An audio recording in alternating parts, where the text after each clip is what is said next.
Bonjour, bienvenue, je suis Étienne Gandou, développeur informatique. Voilà, je reviens une fois de plus pour vous parler de l'application qu'on a développée qui s'intitule Lawyers, Cases and Bills. En fait, il s'agit d'une application qui traite des activités d'un cabinet d'avocats. Et dans cette application, nous voyons comment les activités et les affaires en fait qui sont gérées par ce cabinet d'avocats et comment est-ce qu'elles sont suivies et puisqu'il s'ensuit à la fin une facturation.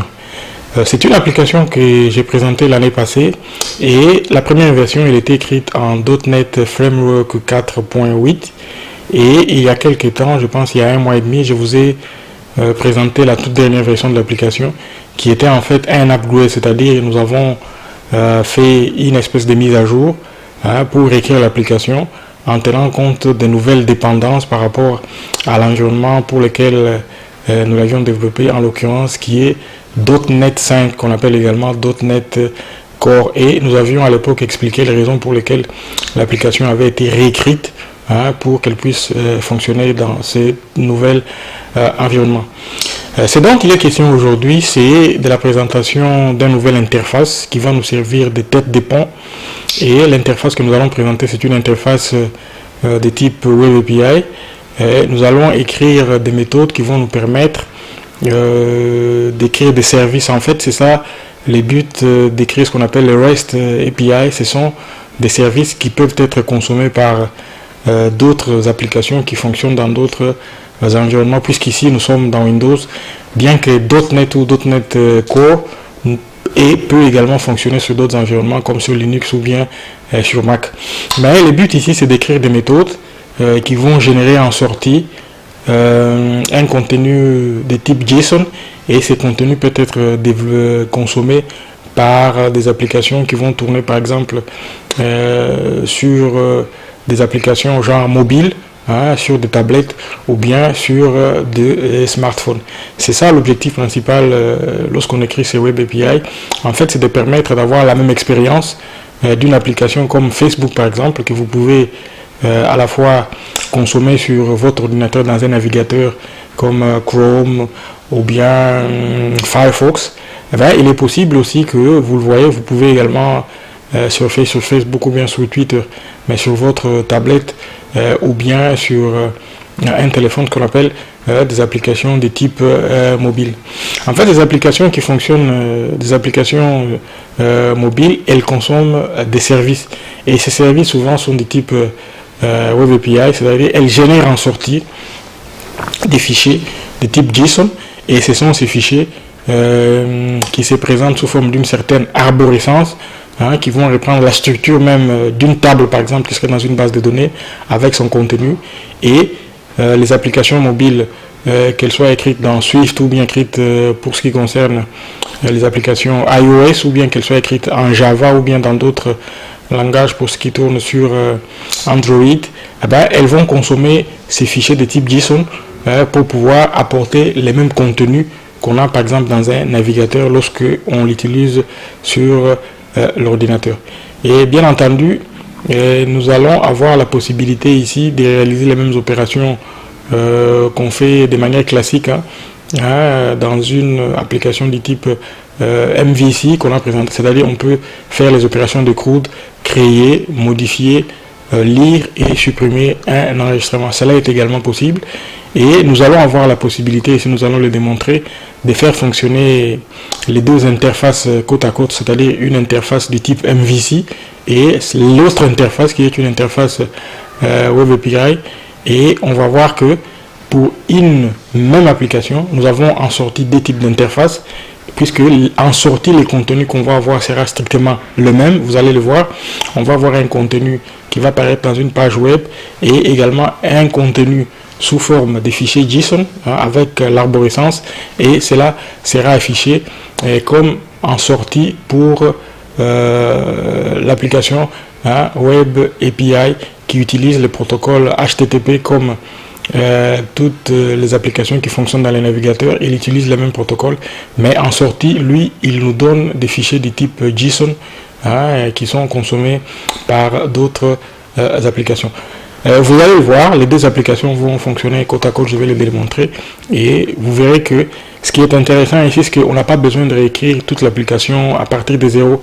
Nous conservons la même interface, c'est-à-dire que les deux applications en sortie, celle du type MVC et l'autre du type Web API, en fait, elles pointent sur la même base de données, elles pointent sur les mêmes Entity Framework, et en back-end, c'est le même code qui gère deux types d'interfaces. Donc, les mêmes back-end gèrent l'interface MVC classique et il gère aussi l'interface Web API. Voilà, trêve de bavardage, nous allons voir l'application et je reviendrai à la fin pour dire un mot. Voilà un mot par rapport au design lui-même. Voilà à quoi correspond l'architecture d'une application du type MVC. Nous avons ici l'application en elle-même telle qu'elle est développée en back-end. Nous avons là où se trouve notre base de données et les applications de type class library que nous avons écrites. Et ces applications nous permettent de nous connecter à la base de données. Ensuite vient les entités, les modèles. Hein, dans le cas d'une application du type Web API mais MVC, c'est une application du type MVC mais Web API. Nous avons les modèles que nous avons écrits ici et via les contrôleurs, nous allons développer un certain nombre de méthodes qui vont exécuter les opérations code, c'est-à-dire créer, lire, modifier et supprimer un enregistrement. Et lorsque tout ceci est développé et que cela est exécuté dans un navigateur, puisque vous voyez, nous avons ici le protocole HTTP qui est exécuté lorsqu'une requête de type HTTP est envoyée vers le serveur et en retour, une réponse est envoyée également du type HTTP, mais en sortie, nous allons avoir ceci. Donc, lorsque le client envoie sa requête, en sortie, qu'est-ce qu'il a?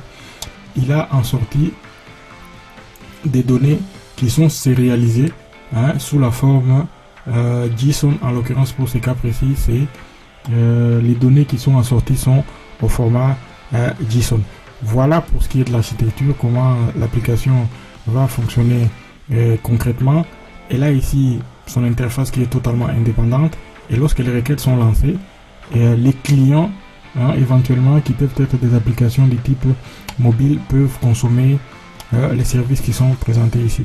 Voilà pour ce qui concerne le design MVC Web API. Très bien, voilà notre application telle que je vous ai dit.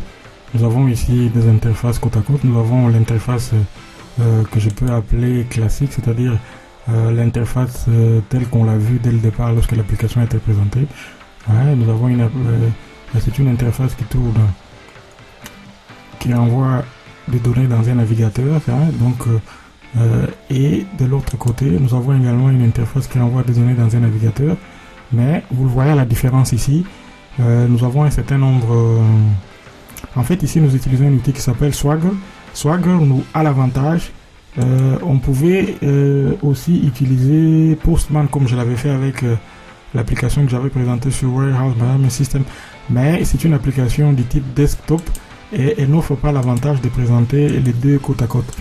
Vous le voyez ici, j'ai la table qui reprend par exemple le nom de tous les avocats avec, vous voyez ça, là nous avons le nom complet, les taux horaires, la date de naissance, l'adresse email et le numéro de téléphone. Et lorsque je vais ici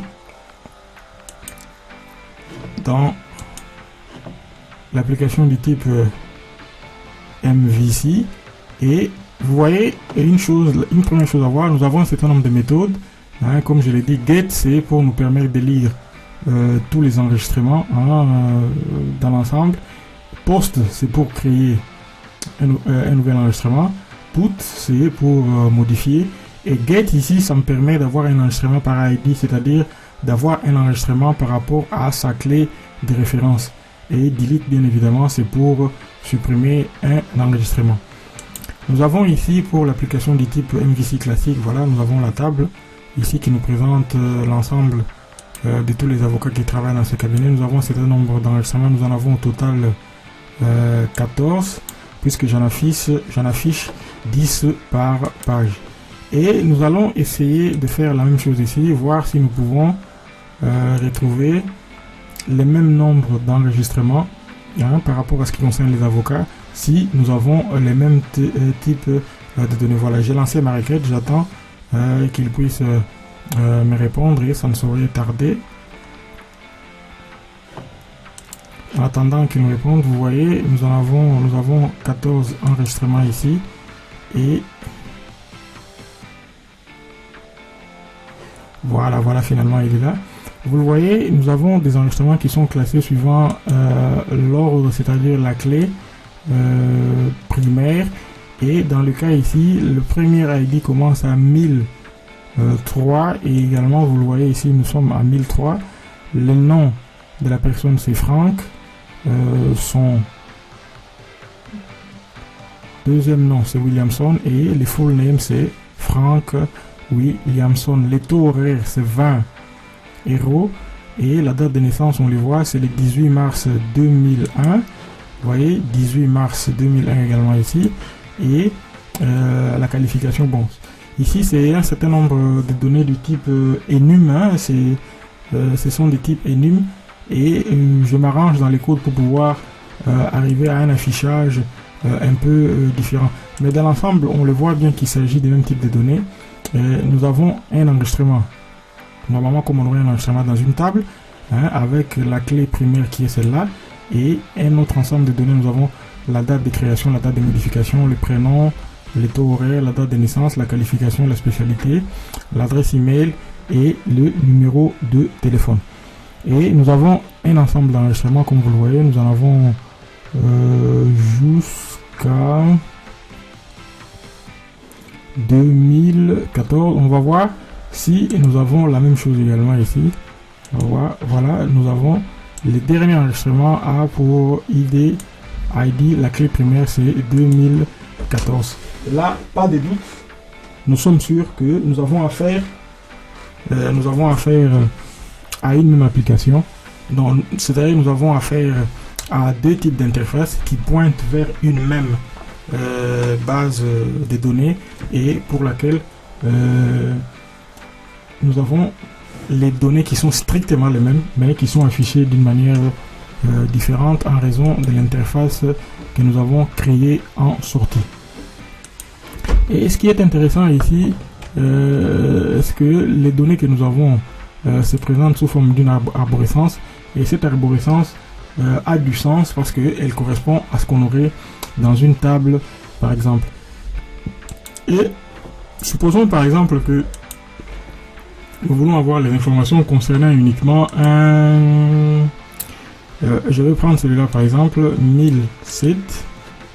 Voilà, je copie et je viens chercher celui-là.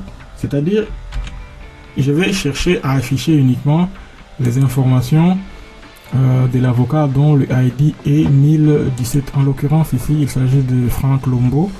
Et voilà son adresse email, son numéro de téléphone. Et voilà. C'est Francky Lombo, effectivement, vous le voyez. Et lorsqu'on exécute ici, voilà les types de données qu'on a en sortie. Et le format, il est le format JSON, vous voyez, pour l'avocat dont le ID est 1007. En sortie, nous avons ce type de données. Et vous voyez les formats, nous avons des informations qui se trouvent dans les accolades. Ceci, c'est des données de type JSON. L'avantage ici, c'est que c'est un type de format qui peut être consommé sur d'autres plateformes et puisque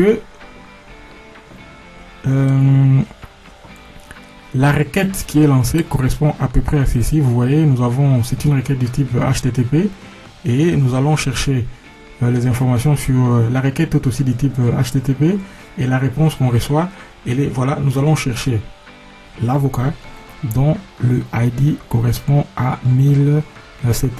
Et pour prouver qu'effectivement ça marche, qu'est-ce que nous allons faire? Nous allons créer un avocat ici dans notre application du type MVC normal. Je l'appelle test MVC API. Hein, et puis je l'appelle également post-nom test.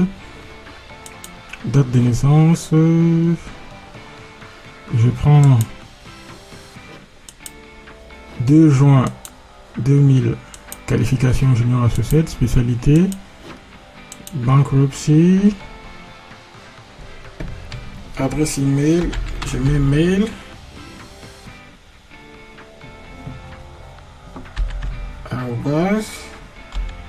MVC API.com,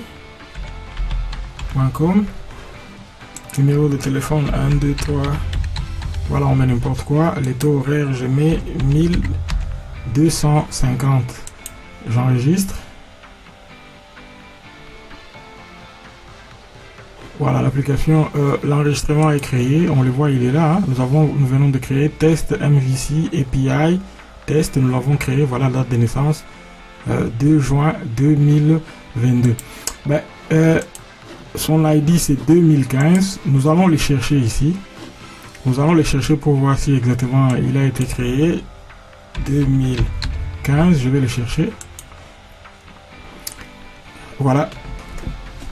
Lorsque je vais dans l'autre interface du type MVC Web API, je peux également faire du fetching, c'est-à-dire aller piocher les données qui se trouvent dans la base de données et les afficher sous ce format qui est différent, hein, du format qui est ici, mais c'est un format, voilà, si on veut afficher tous les détails, voilà, l'avocat c'est test MVC Web API, son nom, la date de naissance, et voilà toutes les informations qui les concernent, le taux horaire, et les mêmes types d'informations également, et vous voyez, on les retrouve également ici dans l'application du type MVC.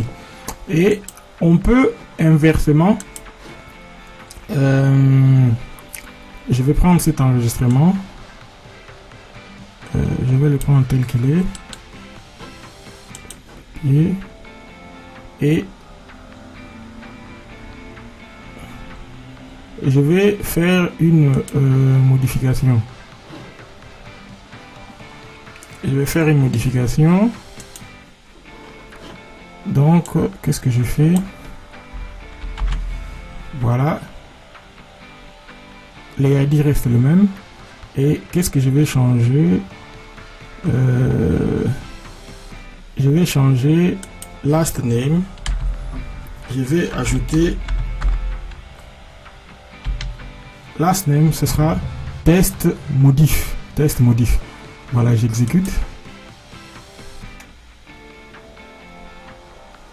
Voilà, on me dit que très bien, on le voit effectivement que l'enregistrement a été modifié et que last name c'est maintenant test modif, ce qui prouve que la modification que nous avons effectuée ici, effectivement, elle a été prise en compte. Vous le voyez, nous avons la possibilité voilà, d'interagir par rapport à deux interfaces qui pointent vers une même base de données, c'est-à-dire les modifications.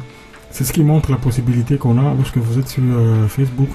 Vous pouvez faire des actions dans un navigateur sur un ordinateur, et si vous les faites également sur une application de type mobile qui pointe vers des services, en fait vous aurez à la fin les mêmes résultats, parce que quelles que soient les actions que vous faites, quelle que soit la plateforme sur laquelle vous vous trouvez, ces actions pointent vers la même base de données et ces modifications seront prises en compte. Et comme on les voit, l'objectif ici pour l'interface de type Web API, c'est de créer des méthodes qui peuvent être appelées par d'autres applications qui vont les exécuter. Ici, comme notre application est concernée, comme je l'avais expliqué, vous pouvez vous référer à l'ancienne vidéo que j'avais présentée. Nous avons une application qui traite d'un cabinet d'avocats et tout ça a été expliqué. Nous avons des tables. Vous voyez, nous avons une table pour les avocats, nous avons une table pour les affaires et également il y aurait une table pour les affaires pour lesquelles les avocats traitent. Pour les cas précis, je ne l'ai pas encore développé, mais je me suis limité à ces deux cas ici juste pour les besoins de la démonstration, pour vous montrer ce qu'il était possible de faire, qu'on peut interagir par deux interfaces différentes qui pointent vers une même application qui est écrite en back-end, et c'est cette application là qui va prendre en charge les deux types d'interfaces, mais qui fonctionnent concomitamment sur la même application. Et nous allons le démontrer ici en le voyant dans les codes. Après avoir fini cette démonstration de fonctionnement, nous allons les voir dans les codes, et vous allez voir ici dans notre solution, nous avons en fait le projet, bon, ça s'appelle solution, dans laquelle nous avons plusieurs projets. Nous en avons au total 6. Nous avons les projets qu'on appelle l'infrastructure. Ici se trouvent des méthodes qui sont, que je peux appeler impersonnelles, c'est-à-dire elles peuvent fonctionner dans n'importe quel type d'application. Ce sont des méthodes qui s'utilisent pour faire des opérations du type générique. Et nous avons notre application, notre projet qui contient les entités de domaine qui sont utilisées pour, dans notre application. Et nous avons les projets qui pointent avec Entity Framework, comme vous le voyez ici, Entity Framework, la version 5, qui nous permet d'interagir avec la base de données. Nous avons les projets MVC, c'est les projets qui nous permettent de créer cette interface graphique de type MVC, comme vous le voyez, avec des tables, des grid view que j'avais présenté dans l'autre, que j'avais présenté dans ma première version pour cette même application. Et nous avons aussi l'application du type Web API, voilà, c'est dont il est question aujourd'hui. Donc c'est une application qui nous permet de créer des services qui peuvent être consommés par d'autres applications. De quoi est-ce qu'il s'agit ici? Vous le voyez, nous avons effectivement une application du type MVC, nous avons les modèles et les contrôleurs. Ici, nous n'avons pas les views parce que nous avons juste les modèles. Les modèles, en quoi cela consiste-t-il? En fait, ce sont les pendants. Qu'avons-nous ici? Nous avons des classes qui représentent en fait les view models de ce que nous avons dans nos entités. Parce que j'ai fait ici un truc qui me permet de pouvoir utiliser ce que je peux appeler un effet miroir. Donc, par rapport à mes entités que je crée dans l'application ici de type entities, je crée des classes qui me permettent d'effectuer des opérations pour l'affichage. Par exemple, vous voyez, pour le cas d'un avocat, je crée une classe qui s'appelle de type display loader. Elle ne me permet que de faire de l'affichage. En fait, c'est ça un peu l'avantage du MVC. MVC, c'est un design pattern qui est plus, dans ce cas précis ici, il est plus lié à l'affichage, à l'interface graphique qu'on va avoir en sortie. Et le fait de créer deux tables qui se ressemblent, cela peut paraître redondant, non pas du tout. J'utilise ce que j'appelle Automapper. Automapper va me permettre de faire les mappings entre les différentes classes, qu'elles soient celles qui viennent des entités, et des classes que je crée uniquement pour les besoins d'effectuer certaines opérations. Dans le cas précis ici, j'ai créé des classes pour faire l'affichage pour l'avocat. Cette classe, elle me sert uniquement à faire l'affichage, et celle-là me permet de créer et de modifier mes avocats. Donc, et je prévois un certain nombre d'opérations.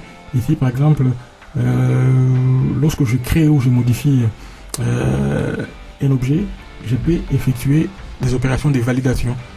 Et je peux le faire du côté interface, et je fais les opérations de validation. Et maintenant, pour que tout ceci fonctionne et que ça ne donne pas l'impression d'être redondant, grâce à Automapper, ici, je définis mes profils. Grâce à Automapper, vous voyez ici avec les profils, Automapper en fait, c'est quelque chose de très intéressant qui me permet de faire les mappings entre les différentes classes qui viennent des entités et les classes que j'utilise pour des besoins précis, pour l'affichage ou bien pour la modification d'un enregistrement. Pour le cas précis, vous le voyez par exemple ici, je vais faire un mapping entre cette classe avocat qui est dans les entités et celle-ci qui me sert uniquement à faire de l'affichage. Et comment est-ce que cela fonctionne concrètement? Par exemple ici, je vais vous montrer, lorsque je vais exécuter par exemple, voyons, voilà, lorsque je vais exécuter par exemple une méthode qui me permet d'afficher un avocat, eh bien qu'est-ce que je vais faire? J'exécute ma méthode, et lorsque à la fin, voilà, elle est exécutée ici, et je lance ma requête, et les contenus de ce qui va venir ici parce que j'utilise le repository pattern. Et je vais le caser dans une... Parce que ça, c'est ce qui vient de la base de données. Je vais garder cela dans une entité du type... Je déclare une instance de la classe lower.